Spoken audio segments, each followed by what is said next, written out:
वसलामुन अला इबादिहिल्लज़ीना इस्तफ़ा अम्मा बाद। पासबानी मिल्लत इस्लामिया हज़रात उलमा इकराम, दानिशवरान मुल्क व मिल्लत, काबिल एहतराम बरादरान वतन और मुल्क अजीज के अजीम सुकूतों, मौज़ूअ किताबत है जंग आज़ादी में मुसलमानों का किरदार। सरफरोशी की तमन्ना अब हमारे दिल में है, सरफरोशी की तमन्ना अब हमारे दिल में है, देखना है जोर कितना बाजुए कातिल में है। हज़रात गिरामी, जिंदगी गुजारने और जान देने और जान को कुर्बान करने के जो आला नमूना मुसलमानों की तारीख में मिलते हैं, वह दूसरी कौमों की तारीखों में नहीं मिलते हैं। बेहतर जिंदगी और बेहतर मौत मुसलमान का इस लिहाज से तुर्रे इम्तियाज और शिआर है कि वो फातिह आलम भी है और मुअल्लिम आलम भी। वो तहज़ीब और तमद्दुन का मुअस्सिस और बानी भी है और हुर्रियत मिल्ल और तहक़्क़ुक़ तहक़ीक़, अदल व मुसावात और इंसानी कदरों को फरोग़ देने वाला भी है। वो इंसान की गुलामी को सबसे बड़ी लानत समझता है, इसलिए इंसान की गुलामी का मुसलमान सबसे बड़ा दुश्मन है और इसके मुकाबले में सबसे ज्यादा पेश नजर आता है। हिंदुस्तान में मुसलमानों ने कभी कम तादाद में होने के बावजूद हुकूमत की और किसी बड़ी बगावत को सामना नहीं करना पड़ा,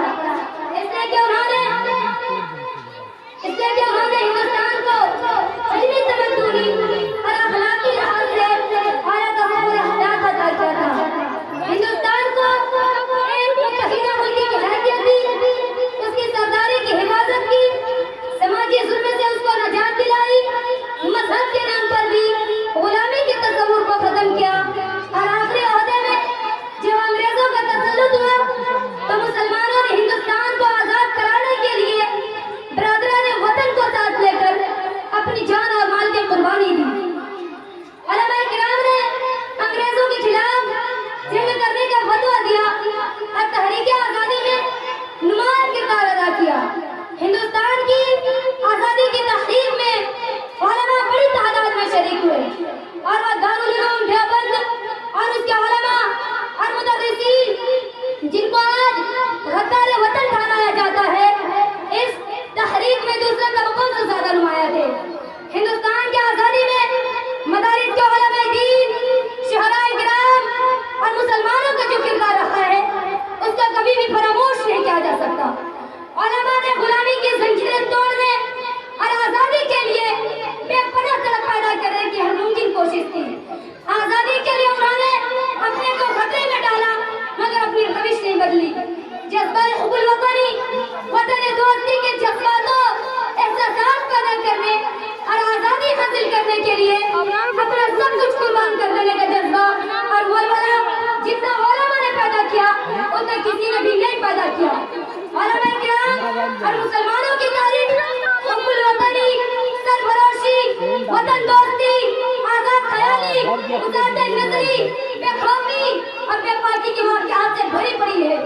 हज़रत मौलाना शेख अब्दुल अजीज मुहद्दिस देलवी, हज़रत सैयद अहमद शहीद, मौलाना इस्माइल शहीद, टीपू सुल्तान शहीद, हाजी इमदादुल्लाह मुहाजिर मक्की, मौलाना मोहम्मद कासिम नानदवी, मौलाना महमूद हसन देवबंदी, मौलाना हुसैन अहमद मदनी, मौलाना हिफ्जुर रहमान सियोहरवी, मौलाना फजल हक खैराबादी, मौलाना मुकरम आजाद, मौलाना मोहम्मद अली जौहर, मौलाना हसन रुहानी, अशफाकुल्लाह खां, ये वो नाम है जिनके बगैर हिंदुस्तान की आजादी की तारीख अधूरी और नामुकम्मल रहेगी। इन अज़ीमुल मर्तबत उलमा और मुसलमानों ने वतन की आजादी में बहुत बड़ा किरदार अदा किया।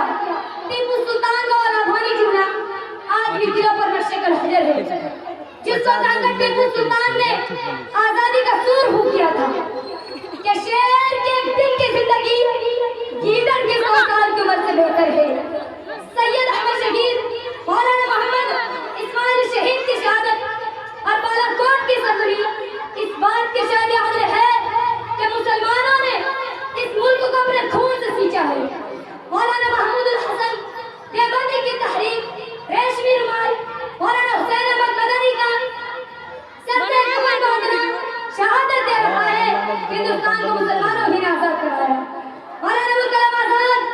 मौलाना हसन रूहानी की वलवला अंगेज तकरीरें आर्मी को जहन पर नक्शे कर ये जानीदार और जांबलोश शख्सियत है जिन्होंने वतन की आजादी के लिए बरादरान वतन को साथ लेकर अंग्रेजों के छक्के छुड़ा दिए। ताजमहल का हुस्न जमाल, कुतुब मीनार की अजमत और बुलंदी, जामे मस्जिद दिल्ली के ऊपर और इंतजाम और उसके आलीशान मीनारे, लाल किला की शान और शौकत सब शहादत दे रहे हैं कि मुसलमान इस मुल्क के वफादार है और मुसलमानों को अपने वतन अजीज से मोहब्बत है। बहादुर शाह जफर को अंग्रेजों ने जिला वतन करके रंगून में कैद कर दिया था।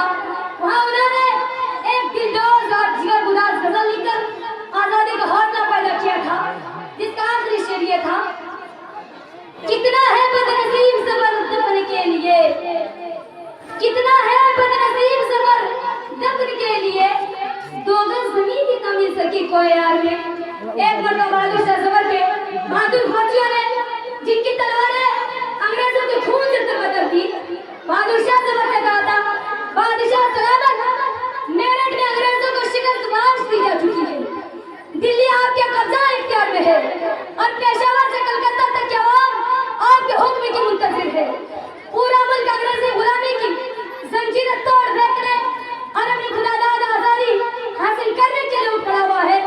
इस वक्त आजादी का परचम आप बुलंद कीजिए ताकि हिंदुस्तान की आजादी के लिए जंग करने वाले सारे ही लोग इसके तले इकट्ठा हो सके। अगर आपने मुल्क की क़यादत संभाल ली तो हम उन फरंगी शैतानों को समंदर में डुबोएंगे या उन्हें गधों पर गिजा बना देंगे।